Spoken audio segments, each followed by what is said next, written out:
membuat kita sering drop sampai berlarut-larut. Karena Anda keluar terlalu jauh dari fokus. Anda tidak lagi ke firman. Merenung itu makian atau tindakan orang merendahkan Anda. Terlalu berlarut-larut, Anda stres di situ. Jadi kalaupun sudah mulai begitu, kembali supaya jangan terlalu stres.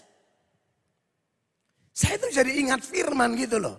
Bahwa memang dari dulu kan ada ayat-ayat yang bilang begini. Apa yang bodoh bagi dunia, amin. Diangkat Allah, mempermalukan orang-orang pintar. Itu ada di Alkitab. 1 Korintus 1, kan betanya apa-apa saudara tahu toh. Firman. Jadi kayak orang maki, langsung ingat. Yesus karena maki, sambil Yesus bilang, kau tidak lebih dari saya. Jadi kuat. Iya toh? Ada orang, melato bodoh, cuma STH. Gitu kan? Tapi masih mending STH. Ada yang tidak sekolah, Tuhan pakai luar biasa. Seperti 1 Korintus 1 itu, 27-28.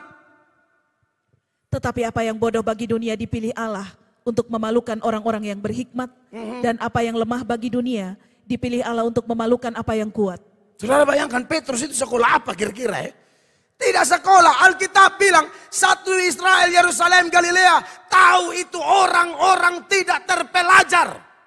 Tapi Anda tahu, di muka dokter, profesor mungkin waktu itu. Imam kepala apa segala macam ada di situ.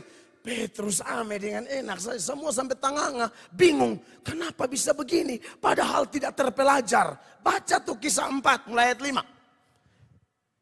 Pada keesokan harinya pemimpin-pemimpin Yahudi serta tua-tua dan ahli-ahli Taurat mengadakan sidang di Yerusalem. Wah ini kelas berat semua ini. Siapa-siapa ini? Dengan imam besar Hanas dan Kayafas, Yohanes dan Alexander, dan semua orang lain yang termasuk keturunan imam besar. Ini kelas berat semua ini. Nanti baru lihat yang tidak terpelajar kasih bungkam ini semua. Kenapa? Karena yang tidak terpelajar hanya fokus kepada Roh Kudus dan firman-Nya. Beri tepuk tangan yang meriah bagi Tuhan. Intinya mereka omong macam-macam. Lompat ayat 8. Roh Kudus penuhi ini orang-orang bodoh nih. Maka jawab Petrus penuh dengan Roh Kudus. Hai pemimpin-pemimpin umat dan tua-tua. Terus. Jika kami sekarang harus diperiksa karena suatu kebajikan kepada seorang sakit. Dan harus menerangkan dengan kuasa manakah orang itu disembuhkan. Akhirnya dia bicara tentang Yesus dan lompat ayat 12 yang sering saya kutip. Dan ayat itu populer sekali. Petrus bilang apa? Dan keselamatan tidak ada di dalam siapapun juga selain di dalam Dia.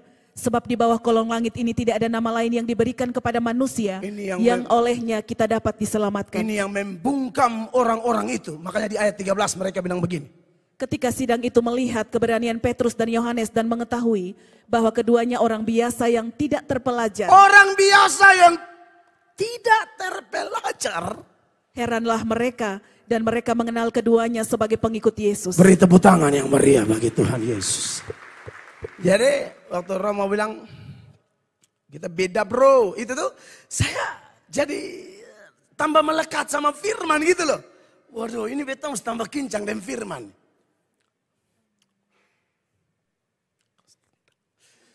Beda langsung oh what? Iya kan? Saudara percayalah. Anda yang tidak sekolah teologi pun, Anda tampil di sini penuhi Roh Kudus, yang sekolah teologi bisa tenganga sambil melihat engkau hamba Tuhan yang diurapi luar biasa. Makanya kenapa di sini saya beri ruang orang-orang non teologi khotbah. Karena saya tidak ada cara berpikir beda kelas.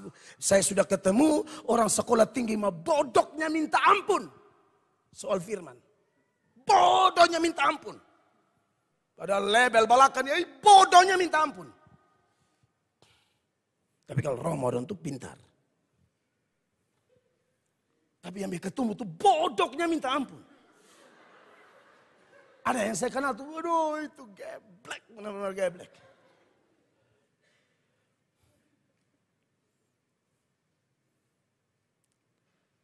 Itu yang Rocky Gerung bilang, saya bisa jadi profesor, tapi saya nggak perlu. Kekasih Tuhan. Jadi, firman harus betul-betul kita tinggikan. Amin.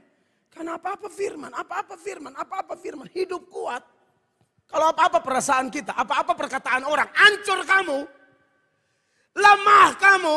Tidak maju kamu. Amin. Makanya hari ini saya berharap khotbah ini membuat saudara-saudara yang rajin baca Alkitab dapat konfirmasi surgawi. Anda bilang, puji Tuhan, apa yang saya lakukan tidak sia-sia. Tapi bagi Anda yang malas-malas, kamu ditarik hari ini.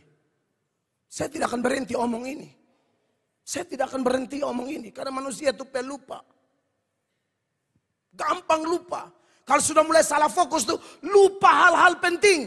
Lihat yang tidak penting. Yang sebenarnya batasnya cuma lubang kubur. Itu yang dia fokus.